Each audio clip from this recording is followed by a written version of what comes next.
In the town of Salem on Halloween night, the evil Sanderson sisters rise from the grave when a virgin unknowingly summons them from hell.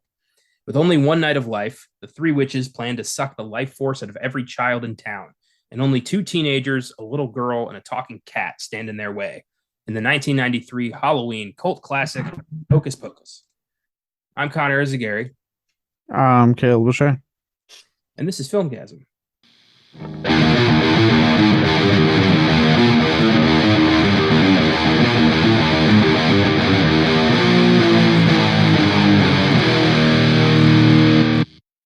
Happy Wednesday, and welcome to the Filmgazm podcast. With the long-awaited Hocus Pocus 2 finally hitting Disney Plus this Friday, it felt like the right time to do a proper episode on the original, which has become such a big part of so many families' Halloween celebrations. Back in the day, Hocus Pocus was bonus episode 9, back when we were still doing that, which was a great idea on paper, but admittedly, we didn't put that much effort into them, and they ended up being pretty half-assed episodes. They're all still available to listen to on YouTube if you want to check out the bonus episodes, lower your expectations. And I took them out of the main feed. So if you're listening through Anchor or Apple or Spotify, they're not there. But I do plan on turning all of those into full-fledged episodes. And we've already done that a few times with films like Uncut Gems and, this. So, yeah, we're still going to do something with those, but we wanted to do more. Basically, the bonus episodes turned into Oscar Sunday and the sneak preview. So, yeah, Yeah, no Beyond the Bad because I think they were all movies we liked. yeah, we were kind of staying away from shit movies, but now, we're weekly torturing ourselves with them. Yep. We actually, I actually enjoyed the film this week. Oh, that's good. Yeah, That's good. it was entertaining. Cool. Yeah, Jean Claude is not anybody I've ever really flocked to, so this will be interesting for me. I don't think I've sat through a Jean Claude Van Damme movie in like 15 years. Yeah, So, it's not something I flocked to, but I was watching. I was like, you know what? There's some. I mean, it's 80s cheese, but I'm having a good time. So, but we'll get more into that when we do Beyond the Bad this week. I will not reveal the title of the movie, but there's your hint. If you didn't listen to last week's episode, it's a Jean Claude Van Damme movie. there's a big difference between a bad movie and a bad movie from the 80s. I don't know why, but it's a little better. It's weird. It's really weird, but yeah, it's But today, Hocus Pocus. Before we get started, I know Halloween is sacred to you, and Hocus Pocus is one of your annual favorites. Mhm. So, my question is outside of horror, what are some other favorite Halloween themed movies that you watch in October? Damn, that's a good question. Ooh, outside of horror, favorite Halloween themed movies. Outside of horror, I am a sucker for like when they do like TV shows or like they do those little Halloween specials. I used to love watching stuff like the Rugrats Halloween specials and stuff like that. So those are I'll usually try to catch those when I can. Any kind of holiday specials they do. I know a big reveal of my love for Christmas specials. It's pretty much all the holidays. I will watch Charlie Brown. It's Great Pumpkin Charlie Brown every year.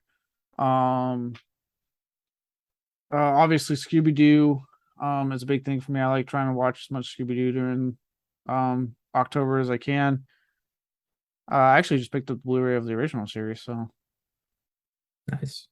yeah. So man, yeah. It's if it's not like a straight up horror film, it is usually something that's like borderline. Usually like it kind of goes back to my childhood in a way. It's like gateway stuff. You know what I mean? It's stuff like the Halloween, like the holiday specials, like Charlie Brown, like Scooby Doo. It's things that like make me nostalgic from when I was a kid and kind of having to dip my toes a bit. When outside of like obviously things like Trick or Treat and Halloween and Hocus Pocus to an extent, it's going back to like my youth a lot of times. Nice. Yeah, that's nice. I'm not at all surprised that you also love cartoon Halloween specials, considering you know our recent discovery of your love affair with Christmas. That's cool. Yeah, I love that. In my family, uh, Halloween is we do family movie marathons for every holiday. We don't need an excuse to do that, but Halloween, we theme them up. But my grandma does not watch horror movies like at all. She watched House of Wax in 1953 and she never looked back. It scared the absolute hell out of her. So no horror movies. It's a very firm rule she's had. Uh, so we watch a lot of movies that are, horror adjacent, gateway stuff that we can all have fun with. Some of my staples, I love 1995's Casper. That's a good one. Yeah, I've always loved that movie. I love Bill Pullman and I love Christina Ricci and Eric Idle, and it's just a delightful, ridiculous movie. Especially that scene where Bill Pullman's in the mirror and he keeps turning into people like Mel Gibson and Rodney Dangerfield and Clint Eastwood, and then he's the crypt keeper and he like screams. So weird, but so funny. Yeah. I'm pretty sure young Devin Sawa was in that movie. Actually. Yeah, probably. Dan Aykroyd has a cameo as Ray from Ghostbusters. That's right, he does. God, it's been a long time since I've fucking seen Casper. I remember loving it as a kid. I used to watch it all the goddamn time.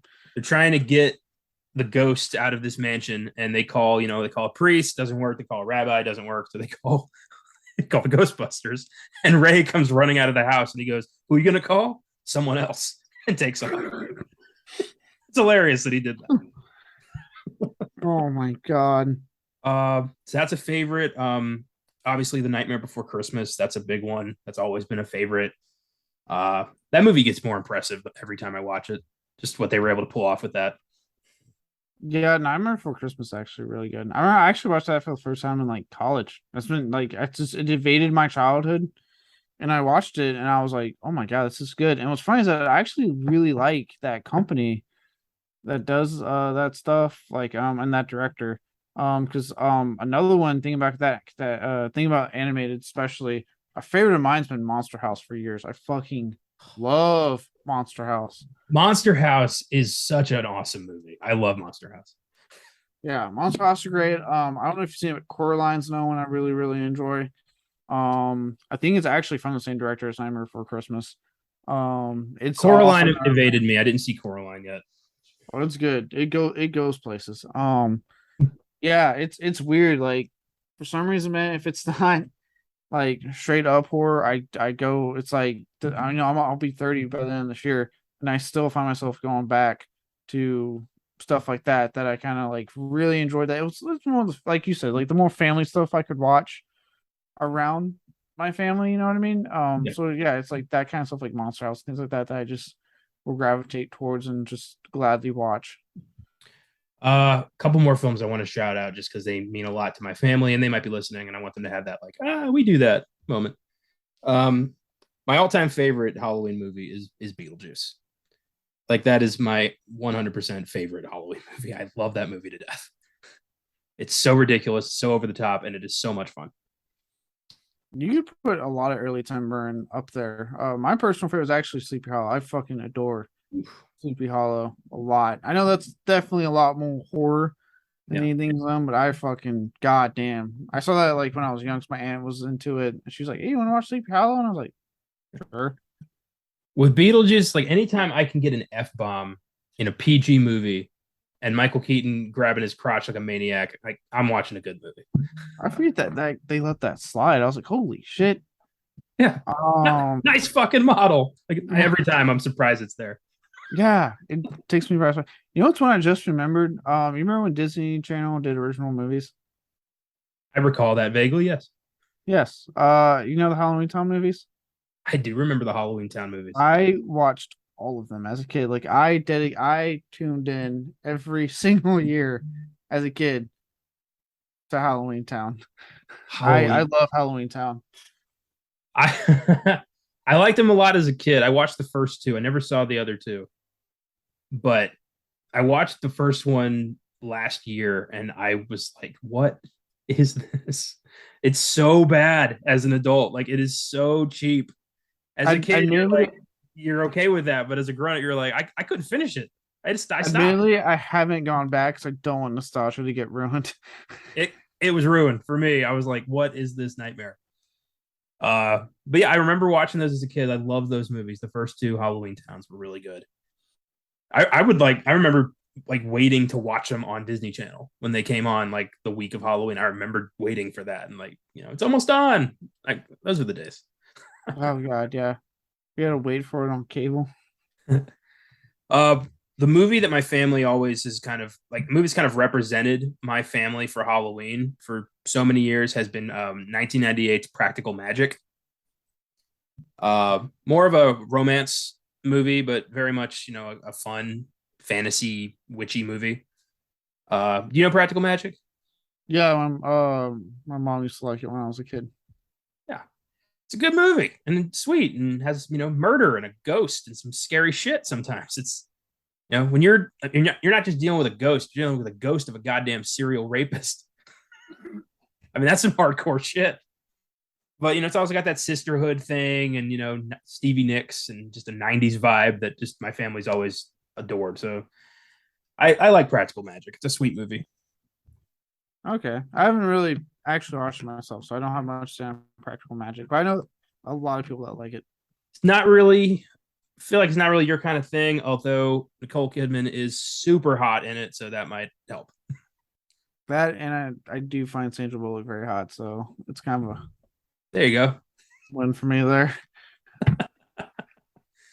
Uh but yeah, it's Halloween's fun and cool. And I like to, I love watching horror movies during October, but I also like to step outside and look at some gateway stuff and some, goofy, Halloween or shit. Like I like to watch Halloween episodes of sitcoms, like Frasier and Third Rock from the Sun. Those are always fun to Yeah. do. Yeah, mine was my favorite one just because I really liked it as a kid growing up, and I still like it now. But the Boy Meets World, they had a Halloween episode that's like still actually pretty like well regarded. I remember that. I've never seen that show, but I watched that. I remember that as a kid. Yeah, it's a fucking really good. Even if you don't like show, I always feel like if you don't like show, even check out. It's like one of the best Halloween thing. Like it's because it's clearly hyping in on like everything that was popular at the time. Like I Know What You Did Last Summer. They get fucking Jennifer Love Hewitt, like which at the time for a sitcom in the '90s, pulling that off, like oh shit, we got Jennifer Love Hewitt. Like it's a neat episode. I actually so really enjoy watching it.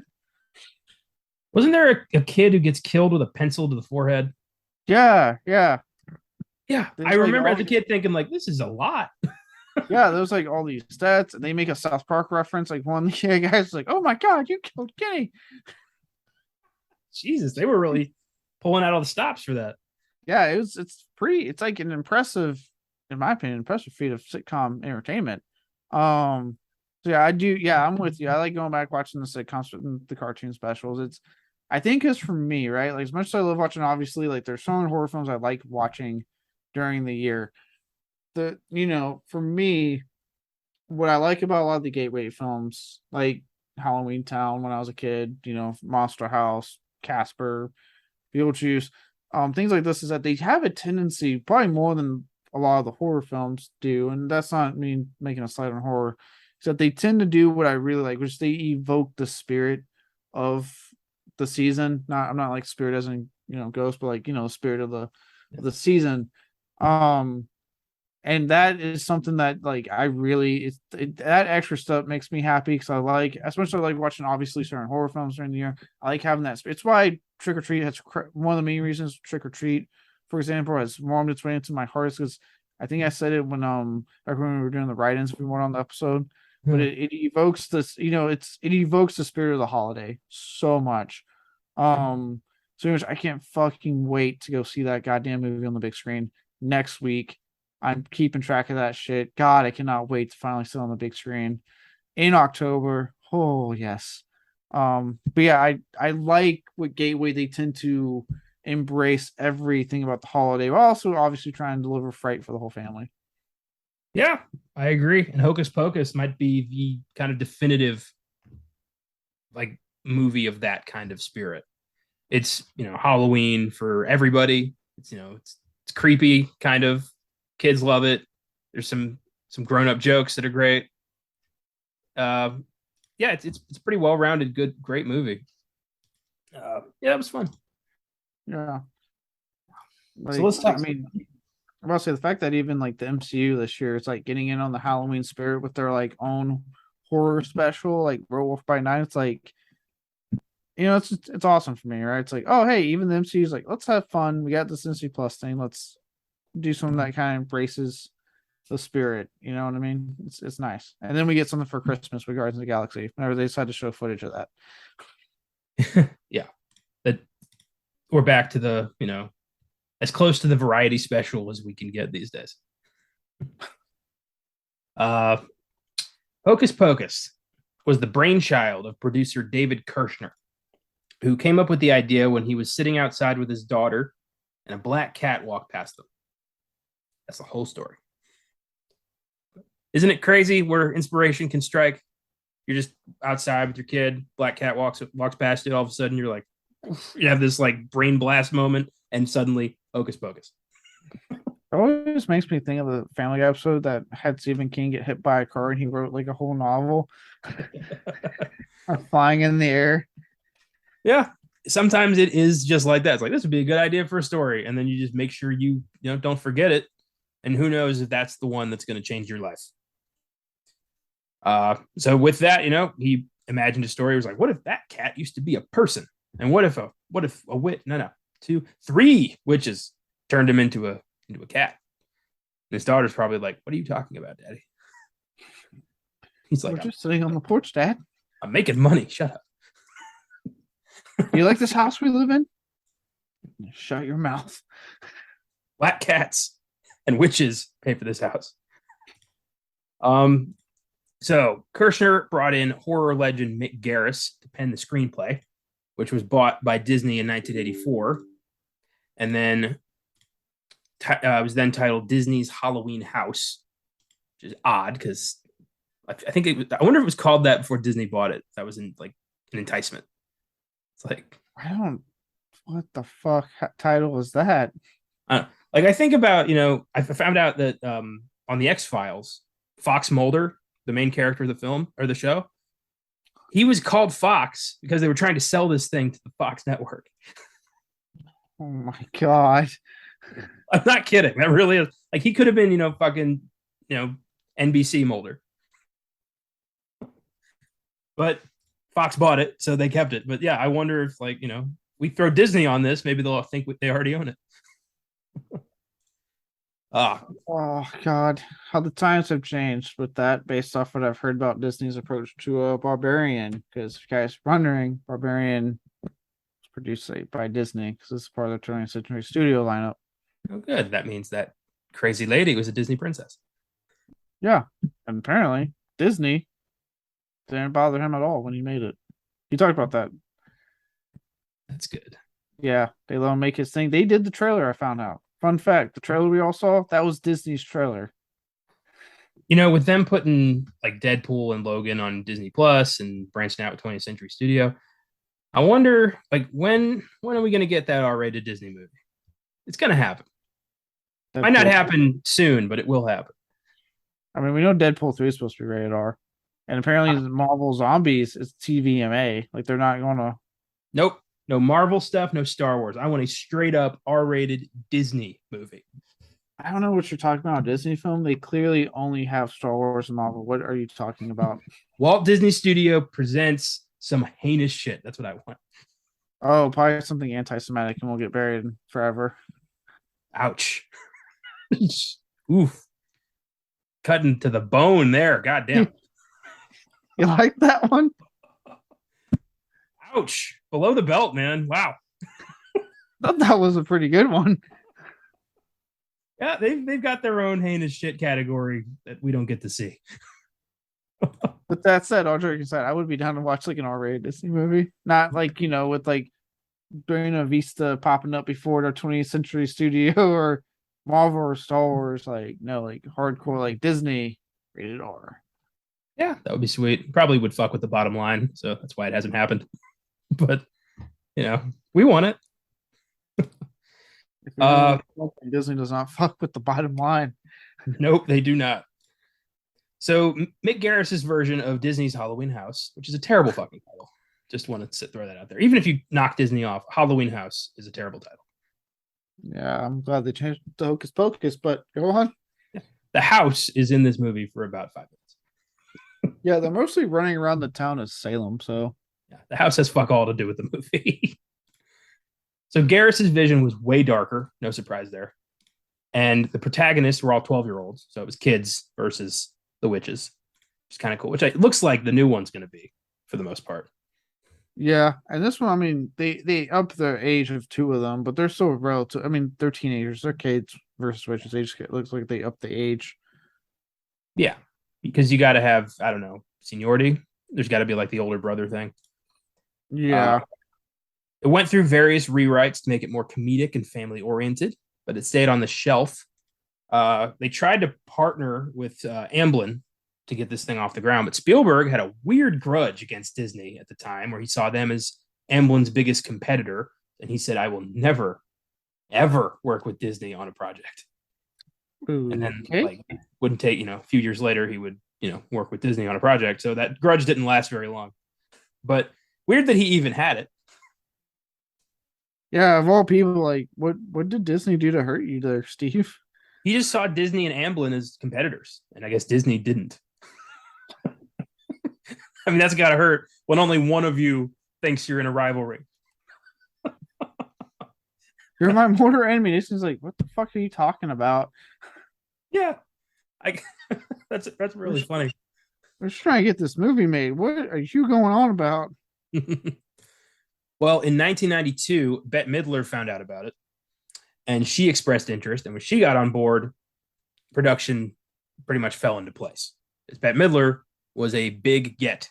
She's super famous actress and singer and Broadway star, and a hilarious person who does not hold back on her very liberal beliefs.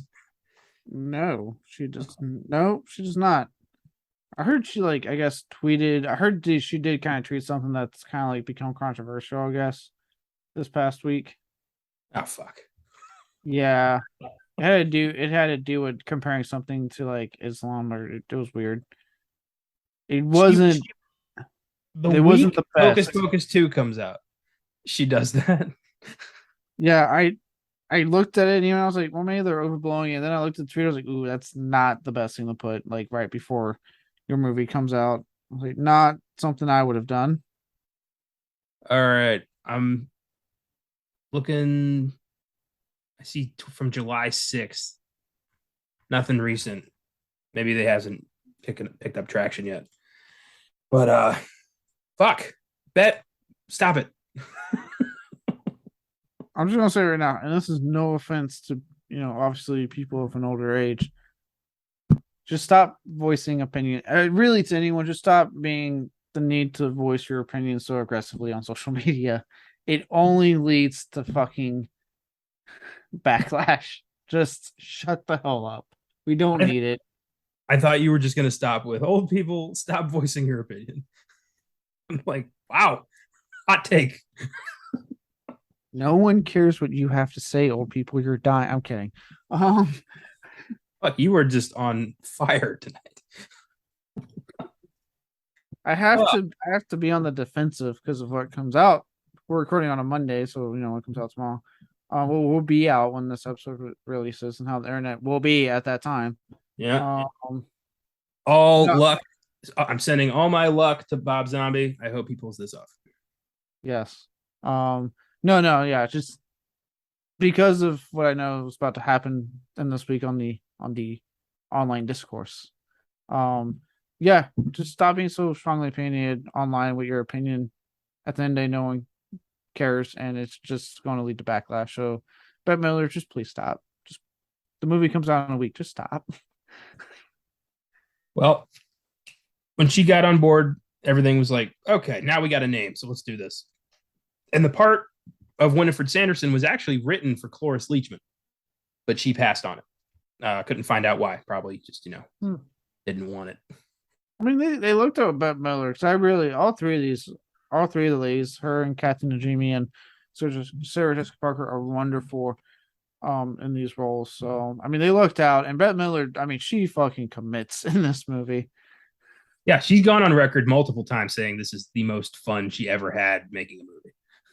Like, that's what she wanted to do, a sequel immediately. Like, she's been the most passionate advocate for Hocus Pocus 2 for a long time, which is pretty cool. Yeah, no, And right yeah. now, she's trying to get a 3 off the ground. Like she had so much fun doing 2. She's like, I want to do it again. Jesus. Yeah, she wants Hopefully a not wait. franchise.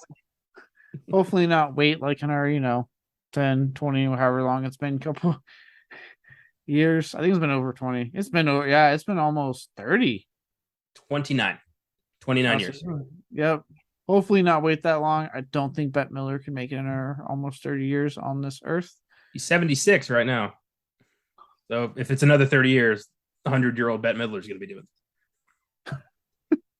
So I don't, I'm not a betting man, but I don't like those odds.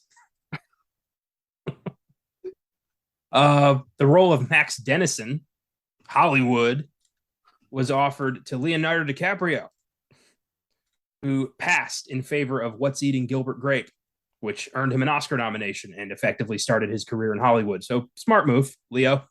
Smart move, but like just because what we know about Leo, not surprising. Basically, this is again not putting down Leo. I think he's a wonderful actor, but I wouldn't be surprised if I would not be surprised if like there was a thing of like this is kind of beneath me. I'm not doing this. Yeah, even like 15-year-old Leo is like, I'm better than this.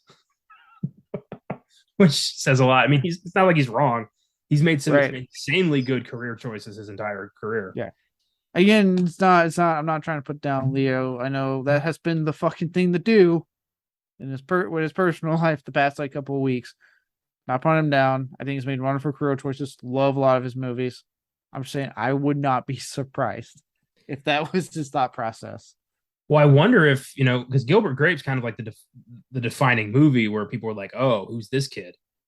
If he hadn't done that, if he'd done Hocus Pocus, would this have been it? Like, would he have had the clout to become Leonardo DiCaprio?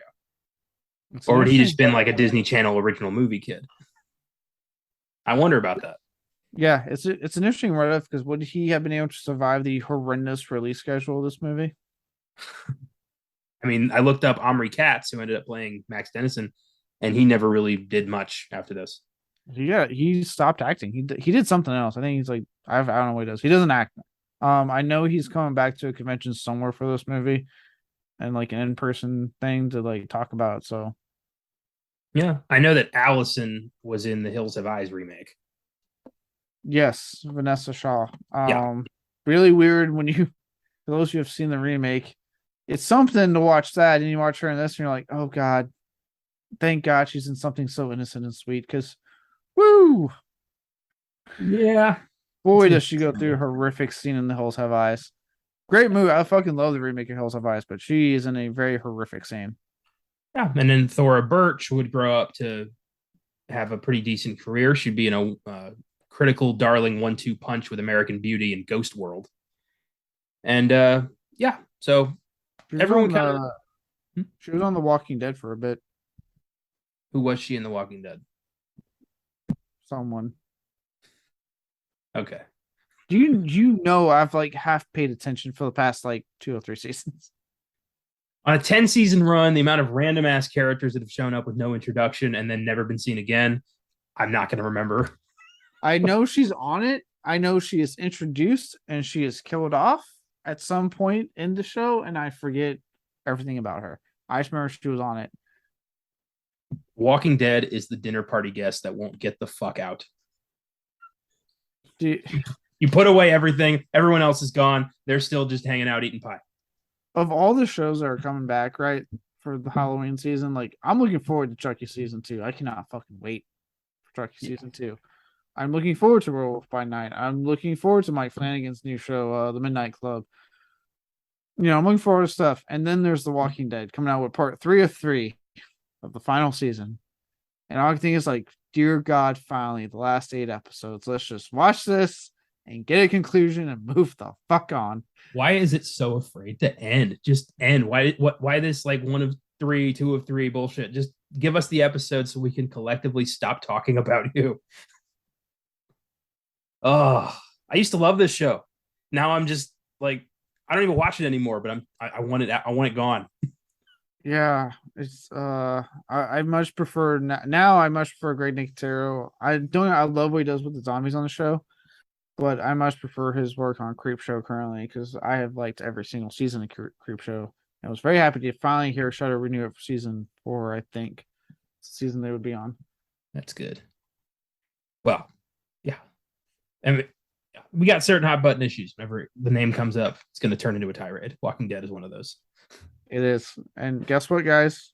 You demanded it. Apparently, we got part 3 of 3, final 8 episodes coming out starting this fucking Sunday. So you demanded it. We're getting it. We're talking about it. Probably at random points because I'm going to be watching it. Probably not as quickly as I watch House of the Dragon. Those are like when 9 o'clock hits on Sunday. I'm fucking putting it on HBO Max for my House of the Dragon. Can't say it'll be the same for Walking Dead. Yeah, I don't know. And obviously we're not, we got a spin-off coming. We got that Rick Grimes movie or miniseries or whatever the fuck that is now. Yeah. So it's going to be in there. It's part of the public consciousness. It's pop culture favorite. So it's just going to be the show that wore out its welcome so hard for me, I think that's all. I think, unfortunately, that's how a lot of people remember it. The show that just did not want to die. Ironic. kept rising from the dead. No matter how many times we tried to shoot it in the fucking head, kept getting up. It is The Walking Dead. Oh, okay. Back to the Hocus Pocus focus here. Inexplicably, Hocus Pocus was released in July of 1993. Not the best move. Typically, you don't have Christmas movies or Halloween movies in the fucking summer because that's stupid. Why Disney chose. I found out why. There's two schools of thought as to why this happened. Okay. According to Disney's people, this was a calculated move because they figured children are going to be at home during the summer. So they're going to go to the movies. And they're going to go see this new Disney movie. That was their rationale. Do they forget weekends exist? These are producers, so probably. Do they forget that kids don't go to school on Saturday and Sunday, and sometimes parents are willing to take their kids to the movies on Friday when they get off of school? I didn't say it was a good explanation. It's just an explanation. I know, but you presented the explanation to the table, so now I must question said explanation. The other explanation makes way more sense to me, and I don't know why they wouldn't just come out and say this. It better, because that first one was horseshit. Go on. So this one says Disney wanted to avoid competing against themselves as they had The Nightmare Before Christmas set for release in October, and they didn't want to distract. Like, they didn't want money going in two separate directions and neither one being a hit. Still stupid. I agree. Some people would see both. If it was 93 and I was there, I would see both. Yeah, one, I'm about to say it's 93, so it's way less content movie-wise coming out compared to nowadays. One, what do you mean split? All the money's still going to you because they're both your fucking movies, Disney. And two, there's 4 weekends in 1 month of October. Release one at the beginning and one at the end. Just space it out, Disney. It's okay.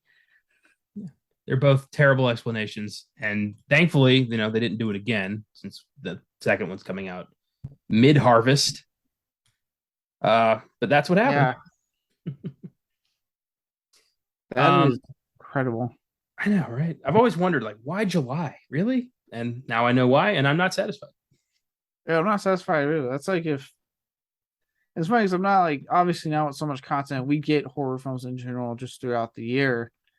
But there's something about this when there was less content coming out. Like, this is purposely made as a fucking Halloween movie. And you're like, July. Yeah. That's what I like. That's what bothers me more than anything is it's not just, a kind of almost scary kids movie. It takes place on Halloween. Like, it's made for a Halloween audience. At Halloween, people are going to want to see this. In July, no one's thinking about Halloween. So, Dude, yeah. Disney's not the only studio that's done this too, right? Like, for some reason, I've noticed, like obviously, a big one we talked about on the show is Trick or Treat, a movie that's very clearly set on fucking Halloween. It is meant to be a Halloween horror movie, and yet it had one of the most troubled release things. I think when they did finally release it, I don't think it was on fucking Halloween. I think it was before. I'd have to look it up, but it was just like What is it with these studios being like Halloween movies? Don't release on Halloween. That's insane. Like, why would we do that? Trick or Treat originally came out in December. Jesus fucking Christ. Merry Christmas. Here's a Halloween movie. Yeah. It's only like now in 2022 that we are getting a proper theatrical release for the film. Two, they're waiting until fucking October for it. They're like, it's a Halloween movie. Like, we're going to release it in October. Like, why would we? I'm glad we're doing better now. Obviously, as anyone knows, past 3 Halloween films have all been October releases. Krampus, Dorothy's follow-up to, Trick or Treat was released in December as well to coincide with the fucking holiday. So we're getting better, but still, it's just like, why do we do this? How did it take 30, 40 years to come up, like, to accept that? Like, this should have been a no-brainer the second they started making movies. Like, if we're going to make a movie about Halloween, we should have it come out around Halloween. Like, somebody in the 1920s should have said that. Yeah. Like, the studios already know that horror for the theater, at least, horror movie ticket prices, they'll make money to the roof because everyone's like, well, it's October, I want to see a horror movie. And then you got one that's like fucking meant to evoke the spirit of Halloween's only going to help your cause to get people to go see it around that time. Like, why do you think there's so many more theatrical release horror films in October? Like, look at how jam-packed September was. Look at how jam-packed October is. It's because it's the fucking season. They want to make money knowing people will go see. Don't understand why they thought Hocus Pocus, July. Horror is the reason for the season. And we finally have accepted that. So, and manja, enjoy. God knows I am. And release your goddamn Halloween movie in October or September. I will accept September. Yeah. I've been lumping them together into a mega month I've been calling Septober for quite some time. Spooky season. Recent spooky season. Not at least in Texas, right? 100-degree summer watching a fall movie. Or, I mean, granted, Texas fall is like 90 degrees, but still, don't rub it in Texas's face, guys. Like, yeah, I'm aware. It's 104 degrees every time I try to do something folly, and it just takes the vibe completely away. I feel like I'm in that town in Insomnia where the sun never sets. I don't know. It's pretty awesome being here on the East Coast now because, dude, September 22nd hit, and like summer had one more day to hold on. It was like 90 degrees, and the next day the temperature fucking dropped to like 60 overnight. I miss that so much. I haven't had autumn in over a decade. Dude, I'm loving it. I'm like, I go outside, it's not too hot, not too cold. The leaves are slowly changing. Like, I'm like, oh, God, I've never experienced this. Oh, you lucky son of a bitch. It feels exactly like it did a month ago, and a month from now, it's going to feel exactly like that again. There is no deviation in Texas except when we have a massive freak snowstorm for a couple days. That's when the guy who watches the Texas, I'm sure he wasn't on watch that day. He's like, you know what? I've been doing a good job keeping it pretty hot here. I'm going to take a break. I'm going to take a leave of absence. Yeah, God left the fridge open for a little bit, and anyway.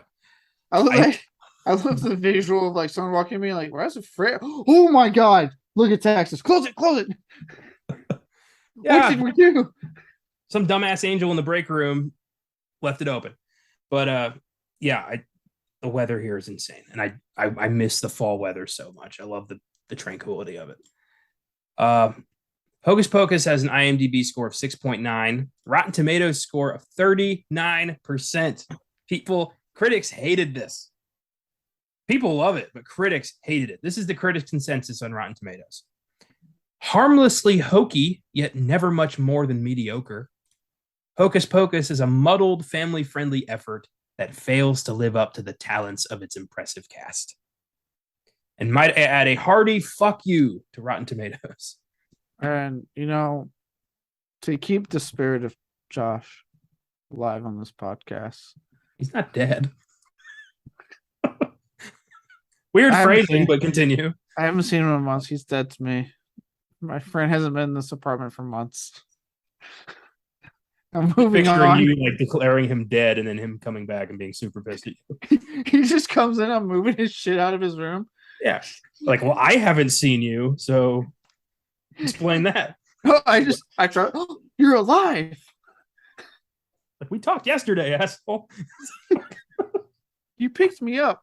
Oh yeah, right. Anyway, go Anyway, on.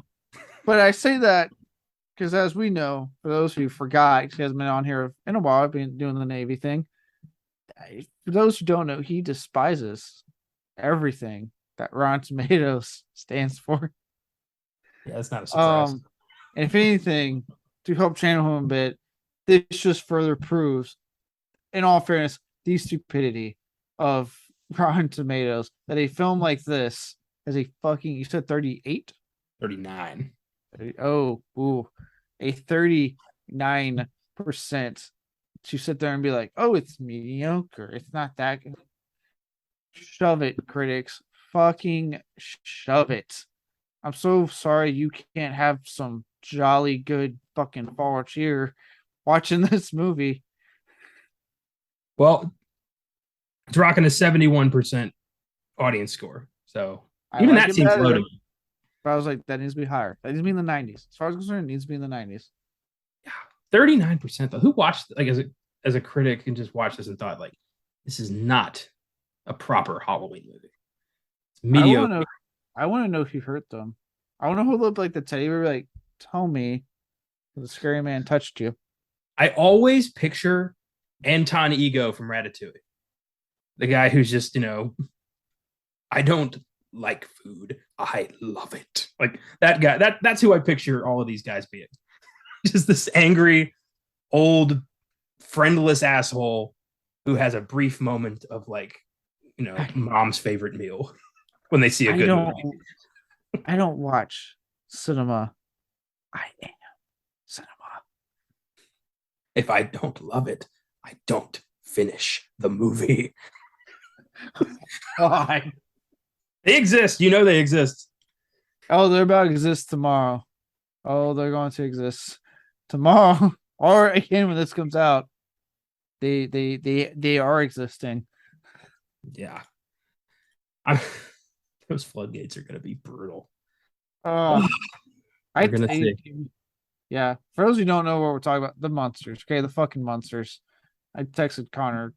I texted you, as you know, I texted you before this. Oh boy, the floodgates opening tomorrow. Yeah. And I just don't really, I have nothing invested in this at all. So it's interesting to just kind of watch people like cringe over this shit. It's kind of funny. Is people act like they are super duper invested. I pointed out the TV show came out in the 60s. Most fans of the TV show of the original run are very, very old or dying. I'm just saying. Like, what do you think the odds are of us getting a metal Rob Zombie rendition of the Munsters theme song? oh my god, I hope chances are good because I actually want that so bad now that you've said it. Yeah, I have a feeling like the end credits of the film is going to be just zombie shredding. Like that'll be fun. Worth it. Anyway, Hocus Pocus ended up being a box office bomb, grossing only 45 million on a budget of 28 million, far below Disney's expectations for a Halloween movie they dropped in the middle of summer. I don't know what they expected. However, Not my subsequent tempo. Not my tempo. Yeah, pretty much.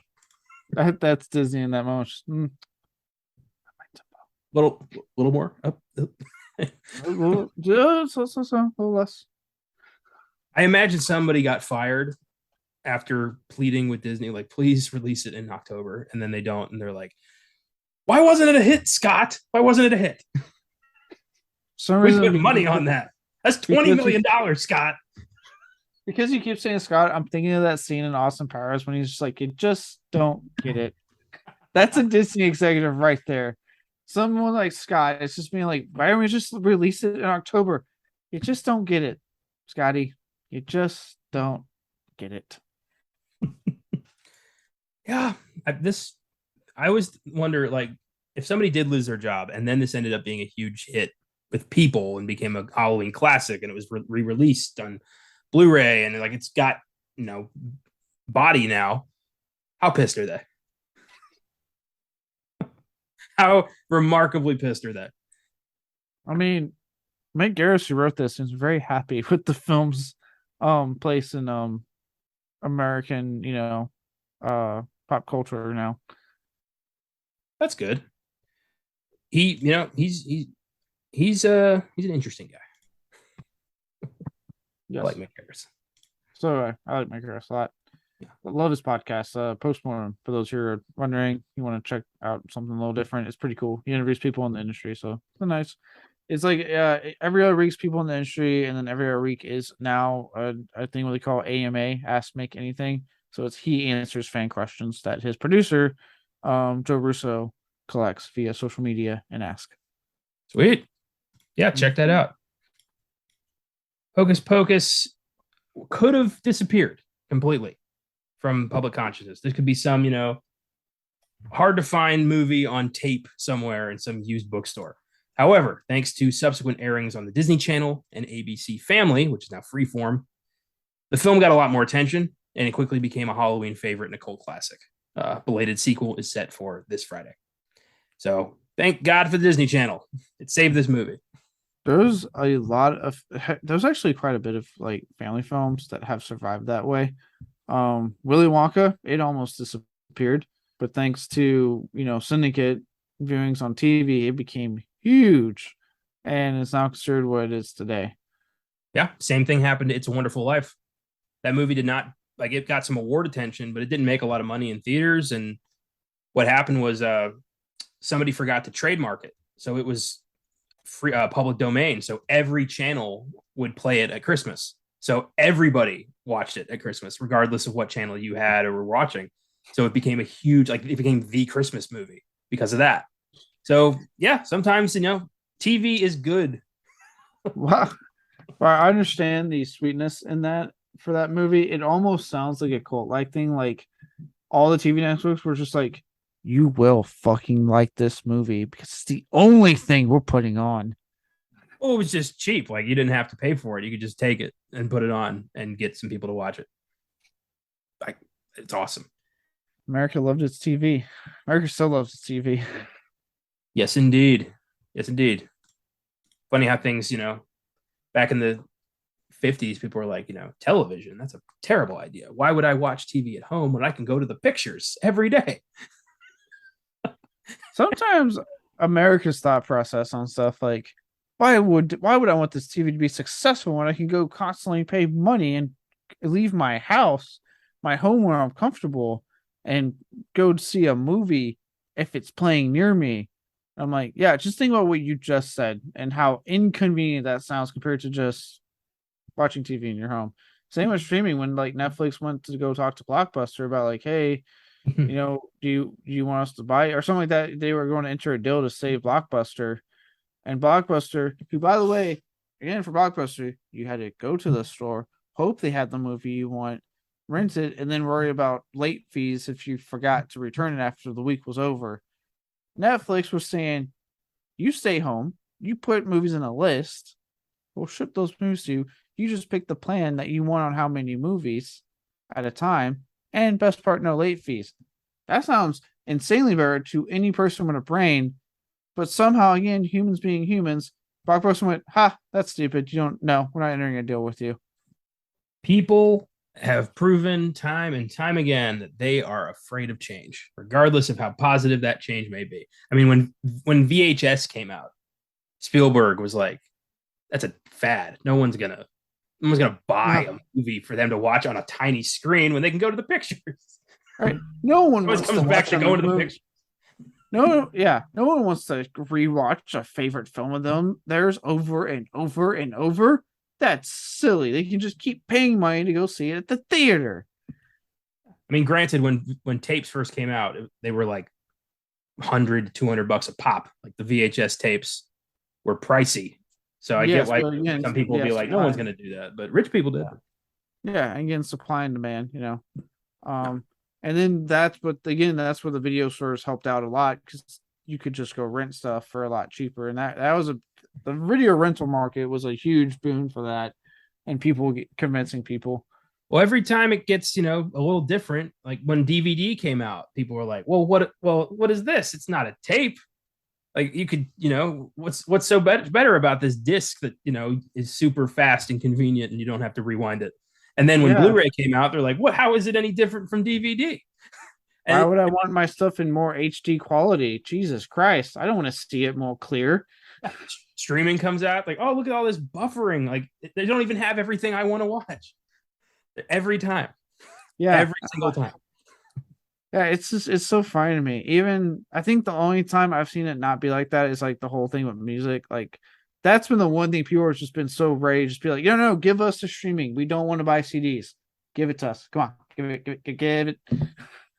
I saw a meme once where people where it was like, "Why are people so angry?" It's like, well, because they've had to buy their album on vinyl and then on tape and then on CD and then on MP3, and they just want to listen to grunge music. God damn it! I get it. I've owned Back to the Future on like 6 different mediums. Oh yeah, I'm upgrading certain films I really like onto fucking 4K. Vinegar Syndrome's announced earlier they're doing Texas Chainsaw Massacre 2 4K. You bet your fucking ass I'm probably gonna get that.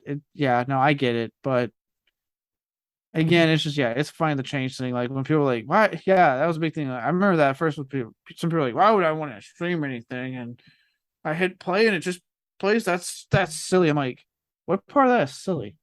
Say it again and just really think about what you just said. You sit on your ass, you pick up your remote, you hit a button to go into Netflix, and you just select a movie from there, and it instantly plays. It has gotten to the point. I'm not proud of this, and I know I'm not the only one who thinks like this. If I'm in bed and I'm going to watch a movie and I go search for it on streaming and it's not there, but I own the Blu-ray, I'm just not going to watch it. I've done that. I'm not getting out of bed for what am I going to do? Bend over, put a disc in a tray? What am I, a fucking caveman? No, if I'm too comfortable on my couch or bed, I'm just like, I'll just find something else that's streaming. It's fine. I don't want to get up right now. It's on my. It's not just my show. I'm roommates with Josh, so I have his access to his movies. So I have plenty of access. I'm just like comfortable. I don't want to get up. Yeah, I gotta walk 10 feet. I gotta find it in my alphabetical system. I gotta pick it up. I gotta open a case. I gotta take out a disc. And even then, I'm getting tired just talking about it. Yeah, even then, I forget where I put stuff on my shelf. I have a system, and I'll be like, "Where the fuck did I put this movie on my?" I know I have it. Where the fuck is it? That when I was subscribing Hocus Pocus, I was like, "Where the fuck did I put Hocus Pocus?" I know it's here. Yeah, I'm not gonna lie. Your system is fucking anarchy, and it bothers me every single time we record because I'm looking right at it. It makes no sense. Yeah, it's by genre, mostly. See, mostly. What does that mean? There's no pattern to this. It's insane. My shit's alphabetized. Like I know where everything is because it's letters.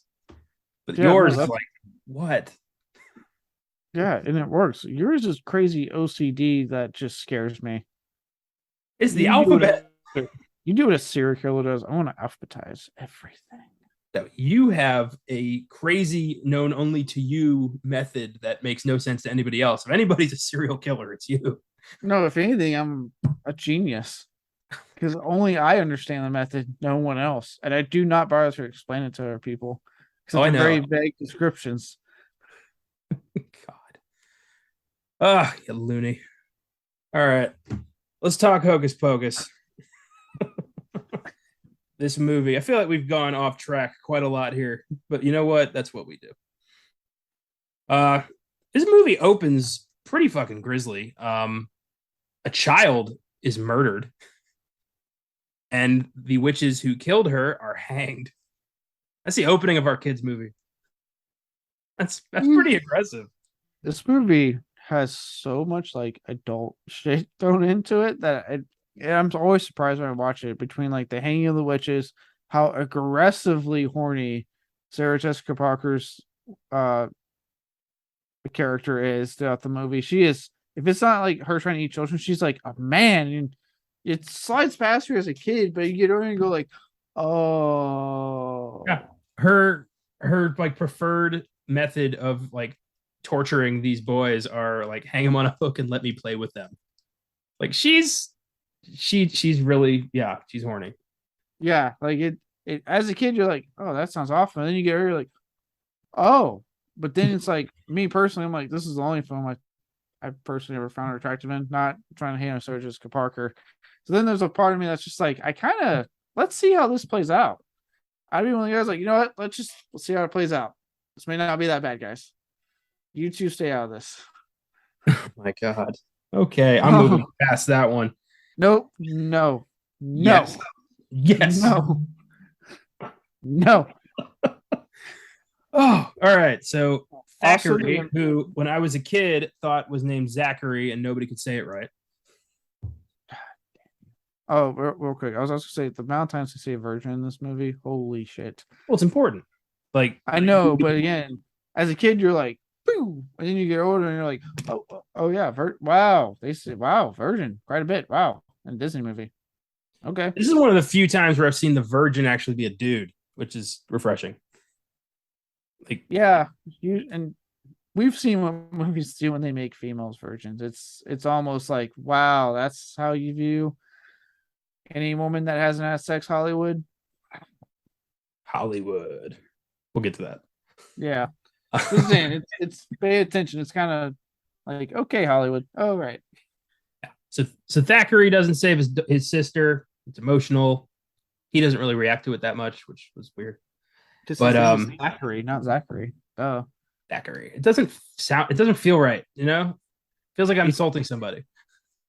you kind of say it like you do spookies. Every time you like to say spookies, you're like, Thackeray. All right. You know what? That actually helps. Spookies. All right. So he becomes a cat, immortal cat, cursed to live forever. I always was whenever he's like rubbing up against his dad, trying to say it's me. The dad's like, "Away, beast." I always find that really sad. Yeah, I mean, you think he would have done the same thing if he was a dog? No, he probably would have gotten his attention in a much more robust way. I'm gonna say, you think that would have kicked him away though, since apparently America just does not like cats as much as it likes dogs. Well, this was Puritan New England. They didn't like anything. This is true. Anything fun? Yeah, this is Salem. And let's not forget that, there weren't actually any witches in Salem. It was all innocent men and women who were killed in the name of God. So let's not forget that little chestnut. Yeah, I mean, look, this is a time when, based off when I watched, I'm basing this solely off watching Bone Tomahawk. Any position during Sex Please People that wasn't missionary was not what the good Lord intended. Which is fucking insane to me. Well, just the idea that like somebody can just walk up to you and be like, she's a witch. And they have a legitimate trial that's all bullshit. They bring in a cardinal and they're like, well, obviously nobody would lie about it. With the dumbest test. We're going to tie this block of semen on her. If she drowns, she's not a witch. If she floats, she's a witch. I'm like, she dies either way. What is wrong with you? Yeah. If she drowns and dies, oh, well, shit, she wasn't a witch. No, well. We should be way more scared of those passing judgment than the people who are, claim to be witches. I'd much rather hang out with a witch than one of those fucking religious nut jobs. As we're finding out in the year 2022. Right? Yeah. Oh, fire zinger. I'm on it today. So yeah, we go from the just, bleak ass opening where we have four people die at the beginning of a Disney movie. That doesn't usually happen. Right. Yeah, now we're in 1990s Salem where things are a lot less crazy. And this community is ridiculously obsessed with Halloween. I mean, from my understanding, they still are obsessed with Halloween. I mean, they have a whole fucking Salem Fest. It's a huge destination spot for people. And I gotta say, I would love to live in a community that took Halloween this seriously. Like, that looks like so much fun. I would be in heaven. Yeah, that'd be nice. But the teacher is like telling this story, and Max, who recently moved to Salem, I wonder what his dad does, or his mom, or whoever's got the job that moved them from LA to Salem. Wonder what the job was. Yeah, right. Like, you would think LA would be where you would want to go. I'd much rather live in Salem. I'm a small town kind of guy. No, but I'm saying, like, job wise, like, you know what I mean? Like, that would be, but I'm with you. Like, having almost now spent a year on the East Coast myself. I gotta say, between the coast, I'm much more East Coast. I like the small town vibe. I like the cooler vibe of it. I just like it, and even like seeing Salem and the coastal towns more northeast on the East Coast are just so quaint to me, and I'd be so down living there where it's quiet and nothing's going on. Yeah, Gosh, that's the dream. I'm planning on, once I'm done with my master's degree, I'm going to be applying to a lot of small towns. I'm looking forward to that. But Max is very much like far out. No way, man. I mean, Halloween, no way. he's a '90s teenager. He wants to be in Hollywood. To be fair, he never says that. But those two douchebags say it to him quite a lot. They do, and it's just so wonderful to hear every time. But Max, you are the one who decided to wear a tie-dye t-shirt to school, so that is on you. It is, but not the only time I've seen it in a '90s TV show or movie. So Yeah, this is pretty cemented in the '90s, which is fun. Um, so he starts talking. He's like, "Give me a break. This ain't real. Witches don't exist. Halloween's just here to sell candy," and everyone's like visibly offended, which made me laugh. while I would be visibly offended, he's also not wrong, unfortunately. And well, okay, fortunately, he's not wrong in that riches don't exist.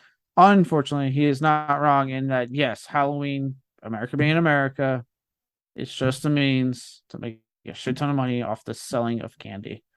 Yes, but then his crush calls him out, and he, in a stunning moment of confidence, gives her his number in front of the whole class, which is I've never been that confident my whole life. Like ever. Not in high school. That's for goddamn sure. I mean, lately, yeah, but not in high school. Yeah, That's no, I was. It's a ballsy move, Con. Let's see how it plays out. I love how she handles it though. She like tricks him into taking it back. I thought that was funny. Oh, dude, it's like the best burn. I think every time I watch it, I'm always just like, "Ooh, burn!" She gave it back. And then there's that Good one God. jock. There's that one jock who's like, "Hey Max, fat chance." Then we never see him again. Like, where'd this animosity come from? Is this because he doesn't like Halloween?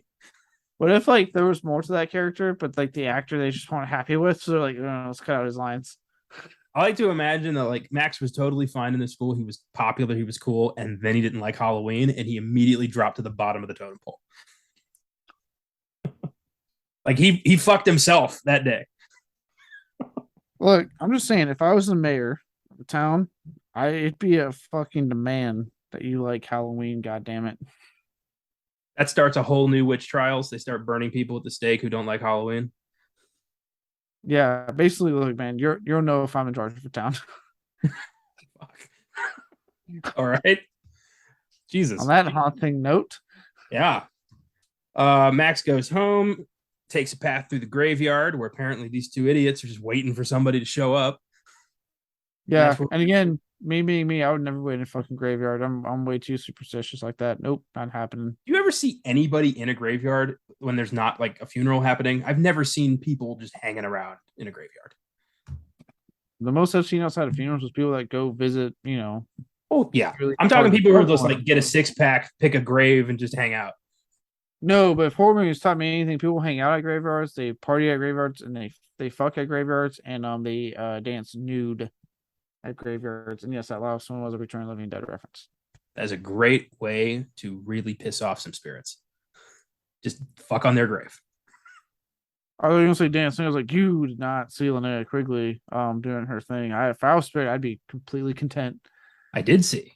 We did a whole thing. We did a whole episode on that movie, and it's one of those occasions where I didn't like it as much as Josh did, and he really had to contain himself from jumping down my throat, which I get. I liked it. It grew on me. First, I was like, Then like it's grown on me. I'm sure I'll like it more if I watch it again. Anyway, Jay and Ice, the dumbest movie bullies I think I've ever seen. 90s Disney movie bullies, just simply put. A lot of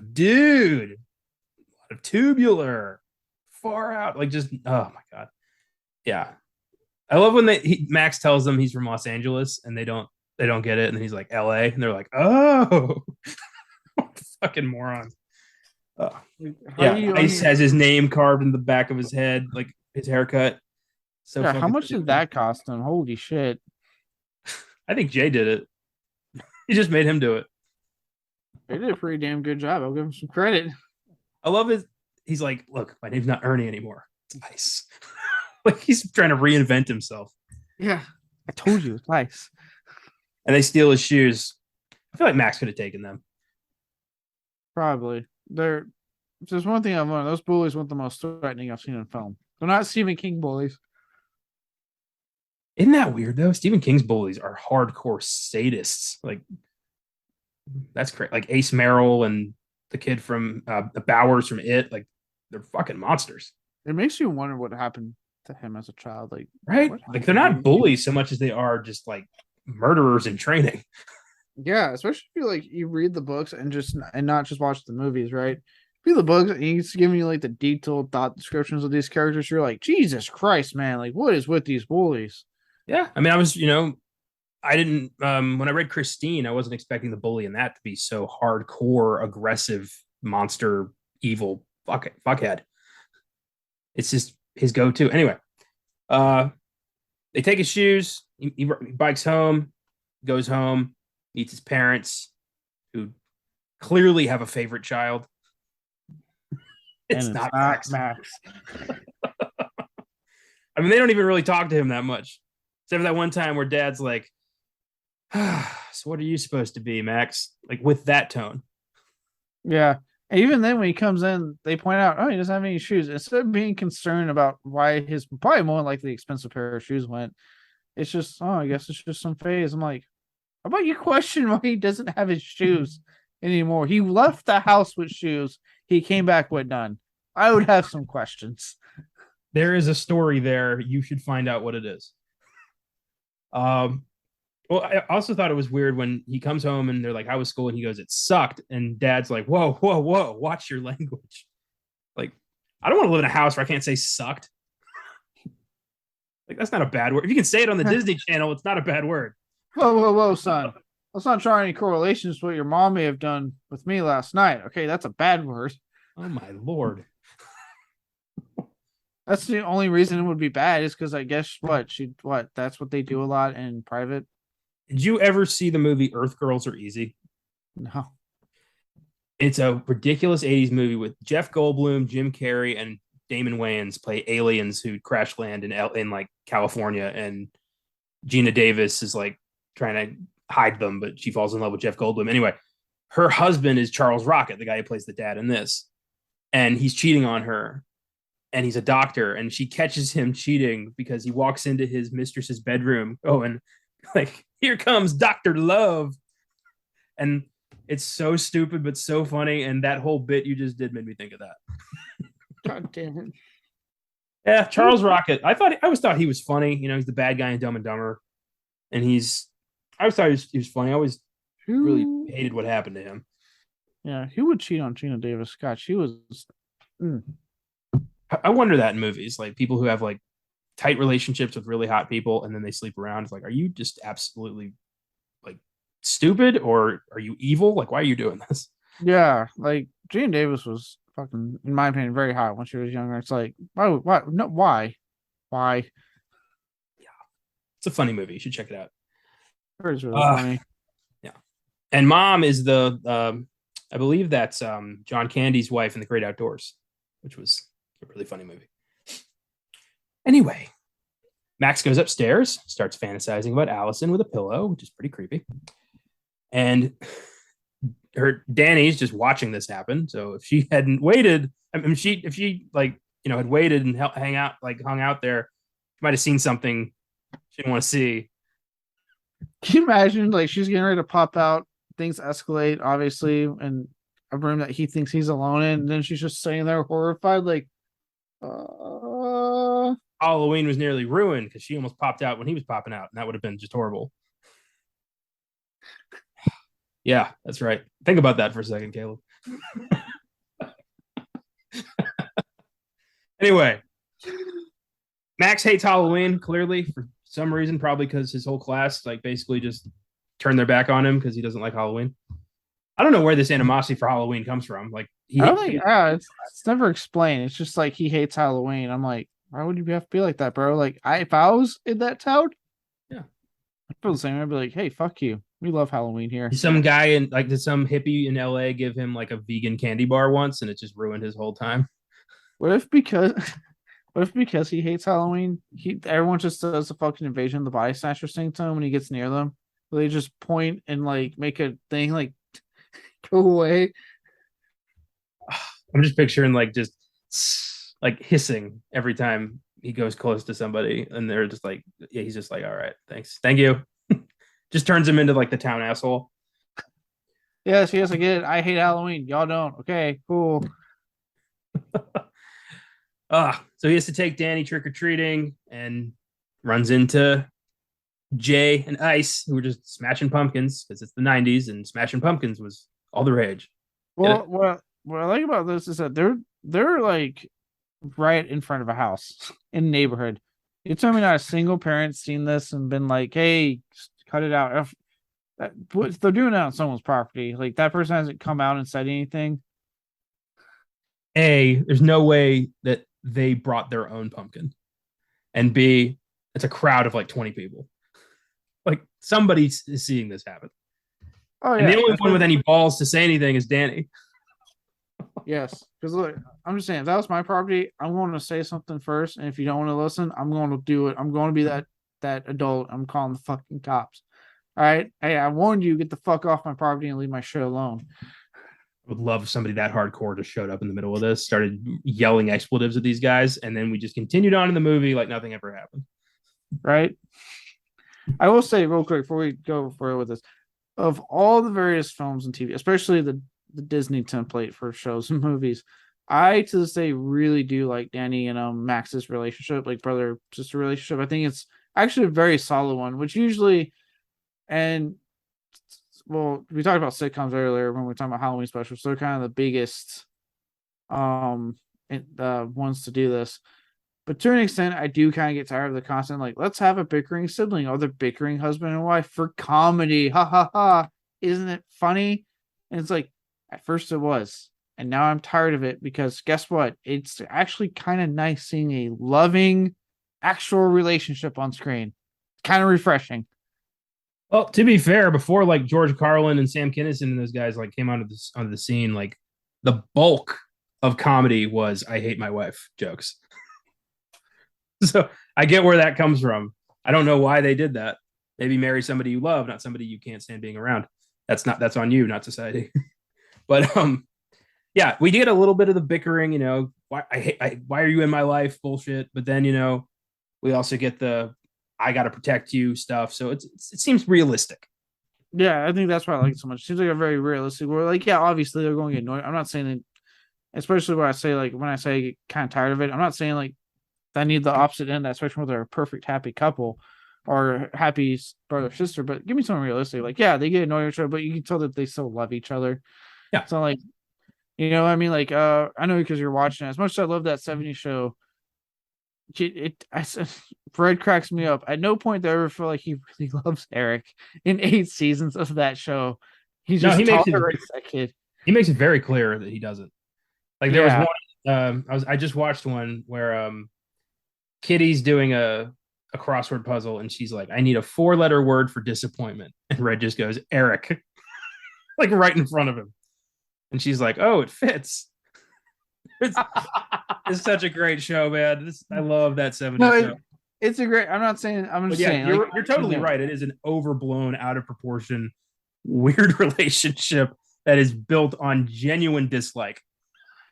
Yeah, and I am glad to see like when films are breaking away from that, TV's breaking, saying like, no, let's just actually give people like a legit relationship. So like, and like I said, an actual family. Like I said, in this case, siblings that you see them big. Like I said, they have the big blowout on the porch. But even though Max is quick to be like, hey, look, I didn't mean to push you like that. I'm sorry. It is weird for like a 16-year-old to explode at your like 8-year-old sister. Yeah, it's a weird hill to die on, Max. It's very weird to die on. Then obviously we get like the funny part where it cracks me up to this day. He likes your yabos. Oh my god, I can't believe they kept that.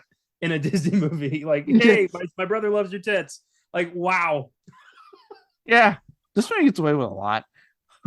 Really does. I love Max freaking out about the full size candy bars, and then he sees her and he's like, "Oh nope, Halloween. I don't like it." I don't like it. And then I love like his face when she won't shut about the Yabos, and he's just like, Max, shut up.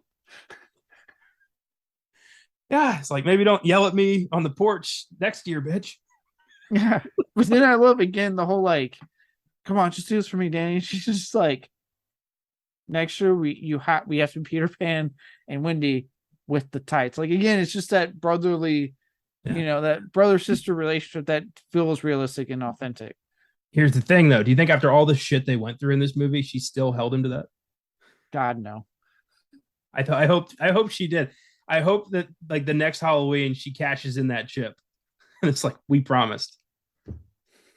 Oh, of course, at that point, like him and Allison are already together, so like, how's he going to be embarrassed? That's just true.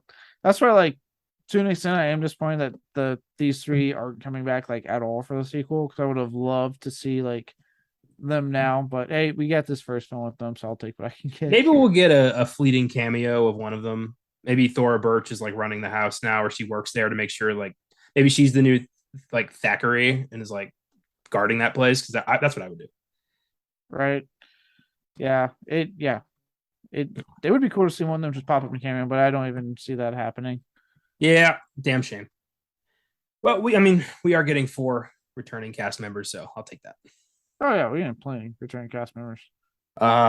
So they're talking. They decide after perusing on Allison's tits that they're going to go check out the Sanderson sister house, which is just abandoned on Halloween night in a town of people who love Halloween and are obsessed with this story. Did that rub you the wrong way a little bit? Yeah, watching it, it's like this doesn't add up. Why would this shop be closed, and run down if this is like literally what this town thrives on? I couldn't believe that a bunch of like seniors aren't having a kegger in there. Like that's what should be happening. Like there's no way nobody's there on Halloween night. They're honoring Halloween. You're telling me this is the first time a virgin has lit that candle? Bullshit. No. This is something this town should be dealing with every year. Anyway, rant over. Every single year, oh boy, someone lit the candle again. Well, it kind of looked like it was going in that direction when that one, like, quote unquote cop was like, "You lit the black flame candle." Like it sounded like he was like, "Are you serious?" But then that turned out to be a joke. Right. We've been able to contain that for like 10 years. What the fuck? I love the idea, like, what if that's when this film becomes rated R? Just an exasperated cop. He's just like, well, I'm sorry, say that again. You lit the black flame. We've had that on lockdown for 20 years since the last incident. Did you just ignore the guard cat, you son of a bitch? What the fuck? Why are you a virgin, you dick? He just loses it on him. Why are you a virgin, you dick? It's clearly explained. Why didn't you fuck first and then light the black flame candle? What is wrong with you? Oh boy, I gotta call the station now. Jesus, God damn it. The second half of this movie should be the SWAT team hunting down the Sanderson sisters. And like it's from their perspective, and this turns into like a horror movie where the witches are hunted by the cops. The whole time they're just berating Max constantly for lighting the candle. We won't have this problem if the virgin over here didn't fucking light the candle. Oh my god. Yeah. So that's funny. I love that. And Max is, of course, he thinks it's all just a bunch of hocus pocus and lights the candle, and nobody stops him because they also were kind of like, it's probably not true, but it's fun to believe. Max, goddamn, get an imagination. Right. And you're probably not a virgin, right, Max? Mr. Hollywood. And then you go, oh shit. Oh God. Yeah, the second the floor turned green, I'd be like, I'm gonna leave this house now. My first thoughts would be like, oh my God, it's wrong. Ha, you're a virgin. But also it's real. Oh God. Oh no. Sisters come back and they immediately reenact, get their plan of action back into action to take the souls of all the kids in this town and make themselves young and immortal. But they only have a day to do it. And Max and Allison and technically a night, sir. Technically a a night. night. My mistake. A night. Get your shit together. Jeez. All right. Ouch. Words hurt. Anyway, Danny tries to fool them by throwing on a ye old Puritan accent, and they're immediately like, "We're gonna eat you." Like, maybe not the best plan, Danny. Yeah, and Max fools them with the sprinklers. They take off. They steal the book. He holds the power of fire in his hands. You have messed with the great and powerful Max. It's one of my favorite lines in the movie. The conviction he says that with. Right? No, they tricked us. The sisters go out. They see a road for the first time. Apparently, Sarah Jessica Parker eats a real spider. Wait, what? Yeah, I read that in the trivia. Apparently, she claims that was a real spider that was unscripted. She found it and she just ate it. She didn't need to do that. Commitment. It's okay, Sarah Jessica Parker. You had Sex in the City. Wait, that was later. She'd done not actually. Yeah, Mars Attacks was 3 years later. So yeah, I guess was this like, what did she do in the 80s? I don't know. I don't know either, and I don't really care enough to find out. Mary Matthew Broderick? Or was that later also? I don't know. I don't follow Sarah Jessica Parker's career. Our heroes encounter Thackeray the cat, and he's like, "Way to go, assholes! It's only been 300 years." And he specifically attacks the living shit out of Max. Like, it's actually kind of terrifying. I would. I mean, I don't know why he didn't just. I mean, I know he's a cat, but he's also, sentient. Probably figure out how to pick things up. Move the fucking candle. Hide the candle. You just do what cats do best. Walk over to it, stare at their owner dead in the face, and knock it over. Yeah. Funny. So they go to the Thackeray.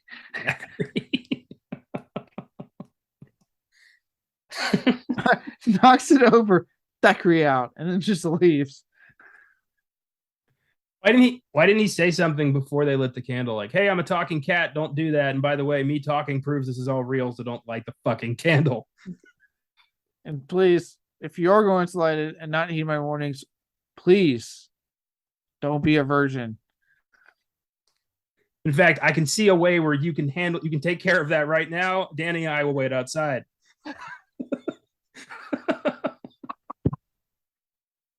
Danny, I'll keep you company outside. Let's give these two a minute, because that's literally all they're going to need. It's his first time. I'd give you a lollipop, but frankly, you won't have enough time to eat it. Much less take the wrapper off.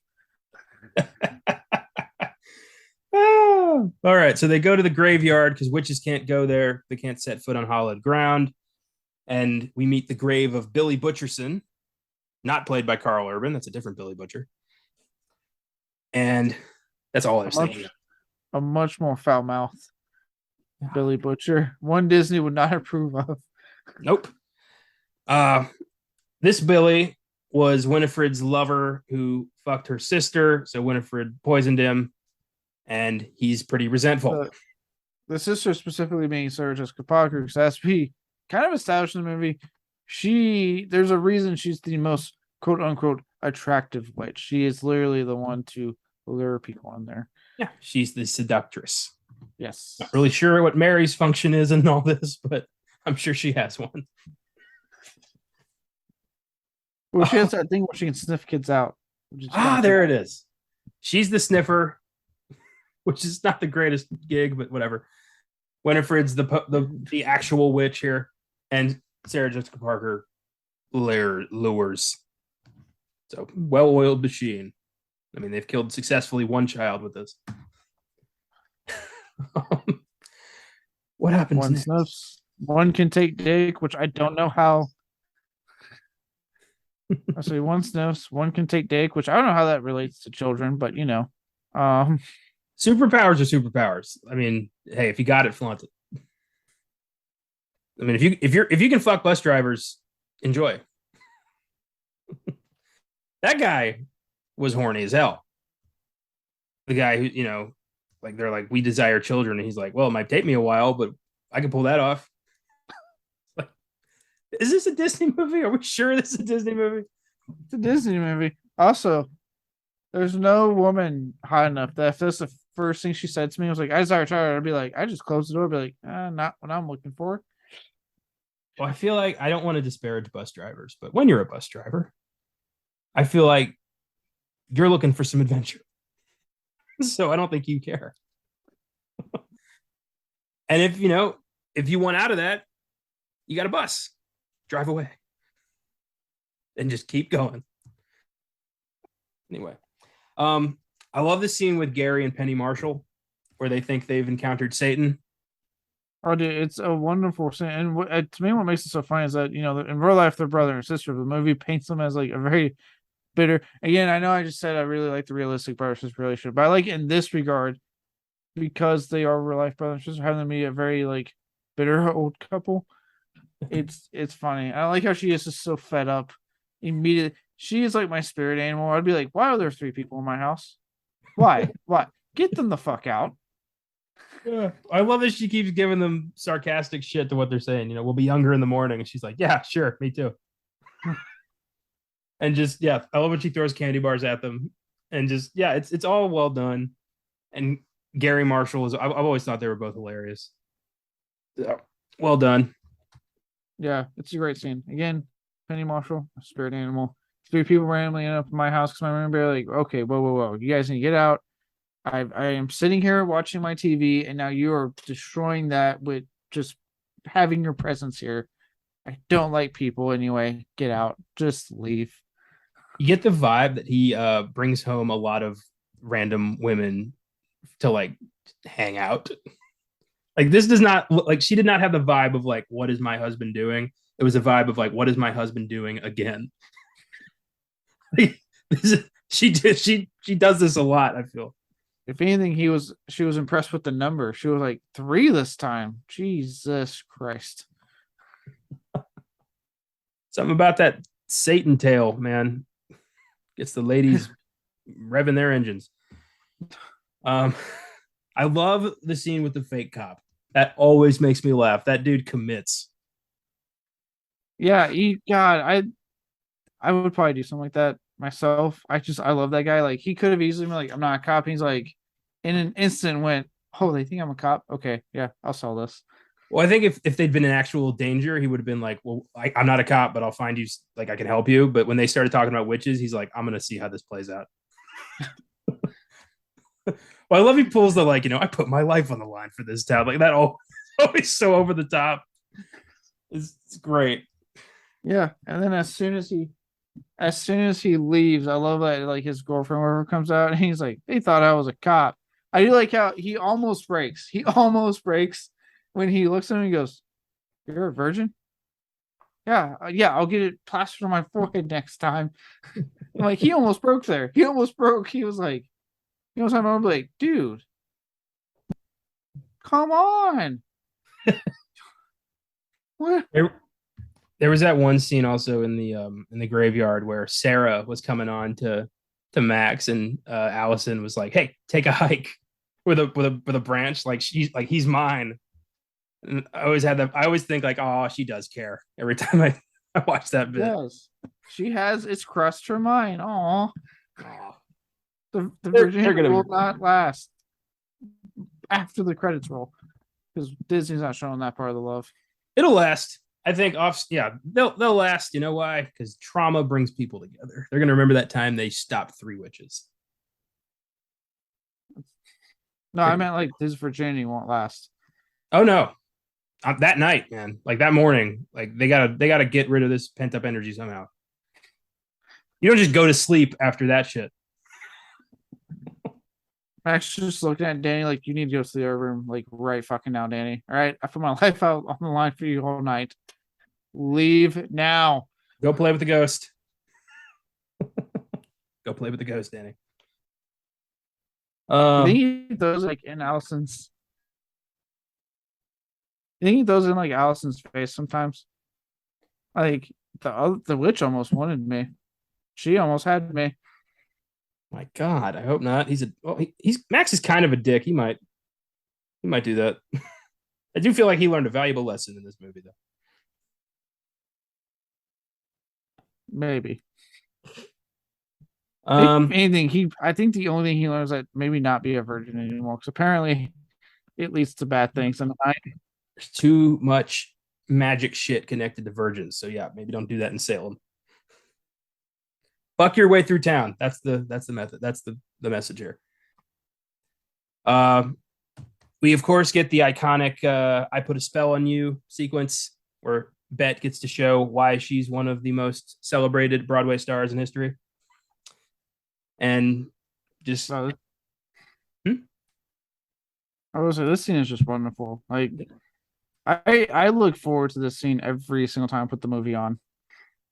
Yeah, it's hilarious, and I like that. Early on we established that they can control people by singing to them. So taking control of this entire town's parents, who all apparently just decided to go to a Halloween party and left their kids to trick or treat on their own. Way to go, parents! And dad is Salem. Dracula. Yeah, Salem. Dad's Dracula. Mom's Madonna. I love dad's immediately like, is Danny okay? Like, not like, what trouble are you in, Max? Is Danny okay? They don't like him. I don't think they like his son very much. Like, we're in trouble. I like how at first he's trying to stay in character. He's like, no, there's trouble. You just put Stanley okay. I'm like, you want to ask about Max? You want to ask Max okay also? He's the one coming to you saying something happened. I hope Max said that in third person. He's like, don't you want to see if Max is okay? How about how is Max once in a while, Dad? He just has a moment. So yeah, they control the town with this song. It's a great rendition of the song. Where I first heard the song, I think the previous act is takes the interruption pretty well. When Max just goes up on stage and takes the microphone, the guy's like, "Dude, I'm in the middle of a song." Like, I would have decked him. I'm jamming out, bro. If I was that singer, I would have decked Max and kept going. Probably stone off his ass. The way he sounded, he was like, okay, he's not all there right now. That's probably true. But I've never been to a Halloween party like that. I want to go to Salem at Halloween. I want to go, like, that looks like just the best. Fucking Texas. Anyway.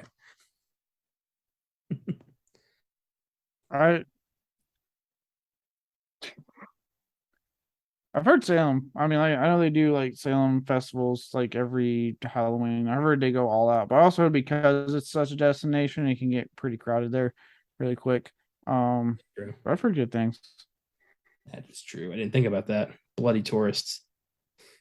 I know if I went there, I would be a tourist. So I won't add to the problem. Yeah. I laugh every time. Go ahead.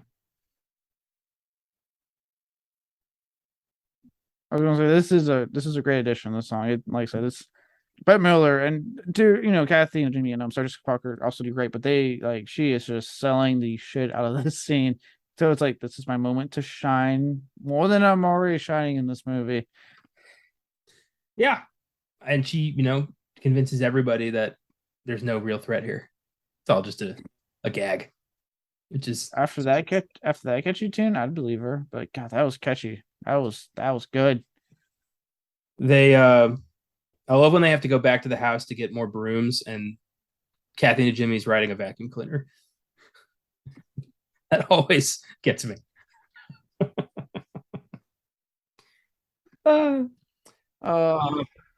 have that brief scare, or I guess reverse scare, where they think they killed the witches in the kiln, and they go back to the house and they have Max and Allison start flirting and sleeping on each other, and it's delightful. Max takes a plunge. What about new boyfriends?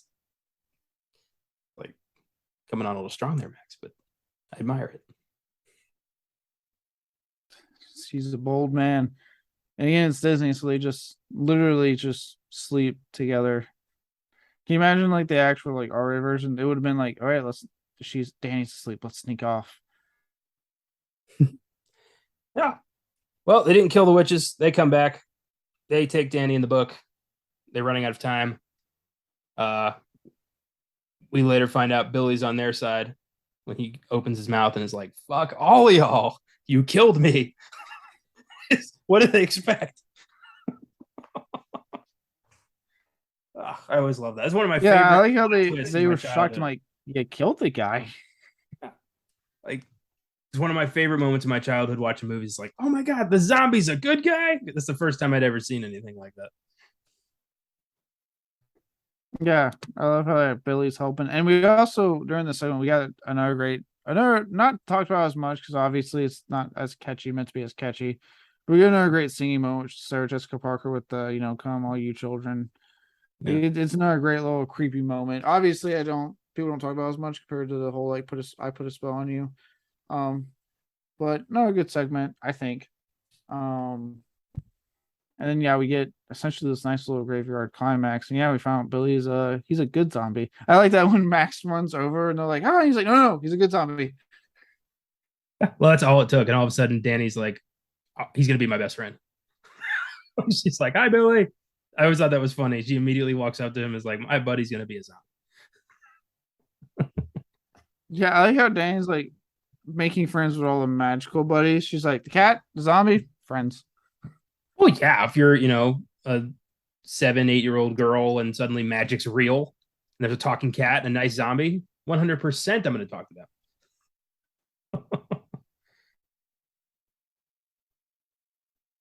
Yeah, fair. Fun. So in the climax, Max takes the potion because he doesn't want Danny to die. So Bette Midler's like, well, now I got to suck this teenager. And I could have phrased that better, but Phrasing. I know what I'm doing. She ends up falling off the broom and becomes a statue because it's hollowed ground. They won. They beat him. And Thackeray gets to be a human ghost again with his little sister, who frankly should be a lot more disappointed in him than she is. And all is well. For now. Friday. Focus too. Yeah. So that's kind of it's a good cheat. If you want to come back to life, all you got to do is just keep some candles out. Yeah. And yeah, there's apparently no limit to the amount of times you can do this. No, I do like how during the credits they show that the two bullies are still stuck in the fucking cage. Oh yeah, Jay and Ice got captured. Out. Yeah. They're gonna die. Well, they won't die. Like when the security guard for the museum shows up the next morning, they're probably going to jail. I also like the other scene where the parents leave the community center in the morning and they're like, that was a hell of a party. Ridiculous. Yeah, after you probably have to now sleep the whole day away because you've been awake all night. Halloween. People probably got the day off in Salem for Halloween. Yeah, like Salem's like, look, we're just gonna have the whole week off for this holiday. I think Halloween this year's on a Monday. What if they're the opposite in Salem? Like instead, yeah, it's one of the reasons I'm seeing if I can take off work because I was like, fuck, it's on a Monday. Oh, hey, folks, being advertised on my TV. Nice. As we record. Cool. We're having some technical difficulties, so you sounded high as shit when you said that. So I'm gonna keep it because that was funny. Nice. Yeah, I've noticed technical difficulties quite a bit. A couple gaps in the conversation, but you know what? It's working. We're fine. We're almost done here. It's fine. It's fine. It's fine. Oh, well, here are some Filmgazm facts for Hocus Pocus. During a 20th anniversary screening of this film, Doug Jones revealed that the moths that come out of his mouth at the end are real, not CGI. This is how this went down. So I know, right? Ugh, commitment. In a 2018 interview with Bloody Disgusting, makeup and special effects designer Tony Gardner said that the actor wore a mouth rig a latex pocket attached to dentures that blocked off Jones's throat to make the moths come out. There was a small hole in the very back of the pocket so that Doug could cough some air through it. An animal wrangler would place several moths in the pocket with tweezers. Then the stitches would be glued shut and we'd run out of frame so that they could get to the shot as fast as possible, Gardner said. So they just literally had Doug Jones spit out some real life moths using some technical wizardry. Oh, yeah. I don't know what grosses me out more, that or Tony Todd's bees and Candyman. It's like, if I ever become an actor, I'm not putting any bugs in my mouth. I don't care how much you pay me. yeah. Every time I think like I could become an actor, that's a cushy job. And I hear stories like that, I'm like, I'm not willing to do that to be an actor. Like, fuck that. Kind of like when like what is it, Leo? Like they made the big deal about Leonardo DiCaprio because he's a vegan. But, like he broke it to eat the meat of like the horse, or whatever, in the Revenant. I'm like, one, ew. Two, not a big deal. He broke it. Oh well.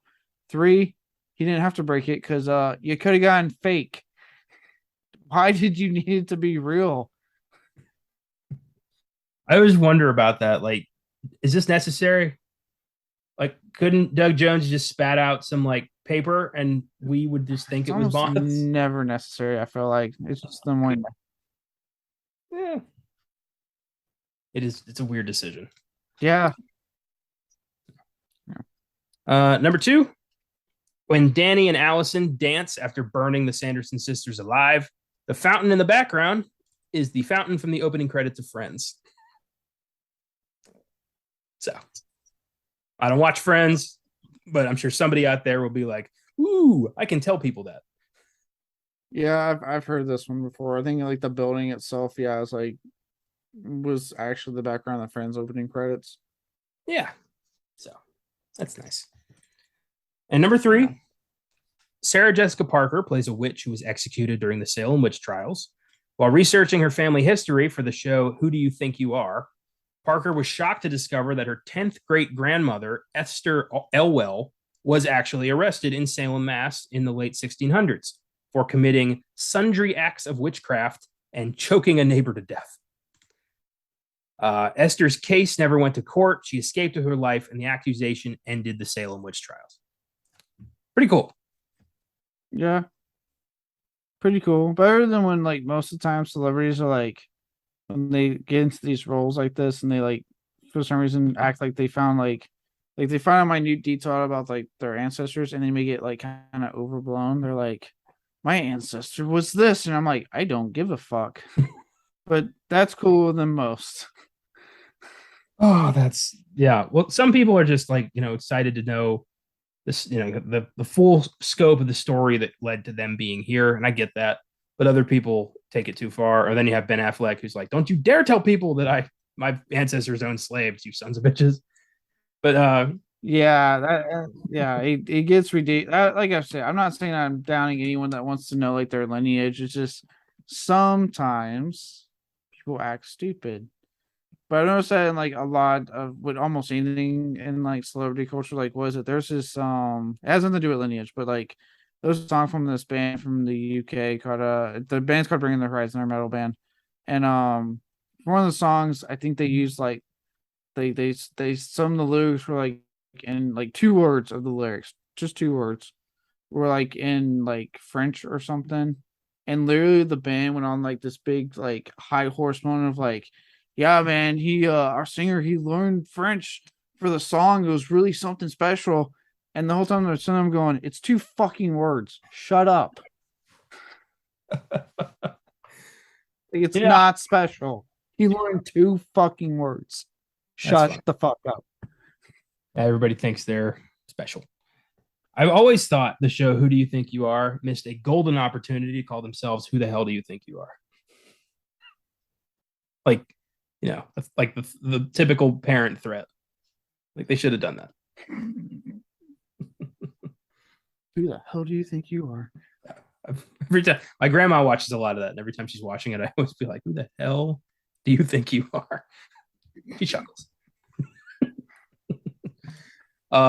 Yeah. So there's some trivia. Hocus Pocus 2 is set to release on Disney Plus this Friday, September 30th. It's set 29 years after the events of the first film, which it was 29 years ago that the first one came out. Bette Midler, Kathy Najimy, Sarah Jessica Parker, and Doug Jones are all reprising their roles. The plot is being kept under wraps. So I'll be watching it this weekend. I'm excited. I hope it doesn't suck, but considering they gave the first one 39%, I'm not going to listen to the reviews on this one at all. Oh yeah, no, I'm gonna go with this into this one with a very open mind. Because look, worst case scenario, right? It's absolute worst. Because obviously, best case is we end up liking it and falling in love with it and just adding it to the rotation, right? Yes. Worst case scenario is that we just don't like it, but we saw the first one, or it doesn't land with us, but it becomes something for a new generation to get into, kind of like how we got into Hocus Pocus 1 here. Yeah, there's to me, kind of going back to something we were talking about before recorded. Just calm down. At the end of the day, it's a movie, and someone's out. Even if we don't like it, someone out there is going to fall in love with it. Yeah, exactly. Every movie is somebody's favorite movie. I believe that, except for the finale. Fuck you, Fred Durst. Yeah, anyway. And I just want everyone to keep that statement in mind when a certain film comes out on Tuesday on Netflix. Keep that in mind. That is all. I really hope this works out for you. I feel like I'm gonna get like a phone call. I mean, a phone call of like, it wasn't that good, and I don't know what to do. I'm just naked in the fetal position, sobbing uncontrollably. Maybe. I don't know. I hope not, but we'll see, won't we? Anyway, we'll see. I give Hocus Pocus a 9. It's a delightful Halloween favorite, a fun movie that touches a lot of taboo subjects Disney doesn't usually go for, which is always nice. And it's something I watch every year to celebrate Halloween. Yeah, I'm gonna give it a 10. This is gonna be a 10 for me. This is just, I loved it since I was a kid. I watch it every year. I wish Disney would do films like this and Watcher in the Woods and Something Wicked This Way Comes more often, because I do like it when they are willing to go out there and try these types of things with their horror films or their gateway horror films, whatever you want to call it. I would say that maybe they are trying that with Werewolf by Night. True. I mean, we are getting Hocus Pocus 2, and now Werewolf by Night on the MCU side of things. So maybe they're attempting, trying to dabble into it, see how it goes, right? Yeah. But yeah, I do like, I love this one a lot. And I yet to ever be sad watching it. I mean, it's a joyful thing for me to watch every year. That's great. I'm happy you have that. Well, thanks for listening, everyone. I hope you enjoyed the show. If you like it, feel free to follow us on our socials, Facebook, Instagram, and Twitter at Filmgazm Productions. If you want to suggest films for us to check out, you can send us a message there, or you can email us at filmgazm@gmail.com. Check out our website, filmgazm.com, where we have reviews, articles, trailers of upcoming films, and every episode of our shows. If you want to support the show through Anchor, you can click on Support This Podcast on your preferred provider. We appreciate, and we hope you had a good time here. Next week, shit gets dark once again. The long-awaited reboot of Hellraiser comes out on Hulu. So we're going back into the twisted mind of Clive Barker to discuss the 1988 sequel, Hellbound, Hellraiser 2. After the events of the first film, Kirsty is sent to an institution, but the head doctor is obsessed with the cursed puzzle box and uses its power to summon forth Pinhead and the Cenobites once more. Hellraiser 2 is currently streaming on Prime Video if you'd like to watch it for yourself. It's been a minute since I watched this, since I was a kid. I revisited the first Hellraiser a while back with Austin for a really fun episode, and I'm looking forward to diving into Hellraiser 2 just in time to check out this new one. It's going to be fun. Yeah, I'm excited. The first two Hellraisers are awesome movies, in my opinion, before it went down the direct-to-video. Just, hey, we got a script, slap Pinhead into it territory. And then even later on in the, we don't want to give the rights away, but we don't want to do anything to the franchise. Fuck you, Weinstein Company. Shit they did with the last couple of movies. So I'm excited to watch Hellbound Hellraiser 2. I'm very excited for this new one where it's made by a company that wants to make it and done by people that want to make it. So I'm excited. Yeah. I mean, the very fact that Clive Barker is involved again, that sings volumes about this. So yeah, it's gonna be cool. Don't miss Jean-Claude Van Damme's Kickboxer on Fridays Beyond the Bad and the controversial 1952 biopic Viva Zapata on Oscar Sunday. Until then, if you're a virgin, don't light any black flame candles and keep watching movies.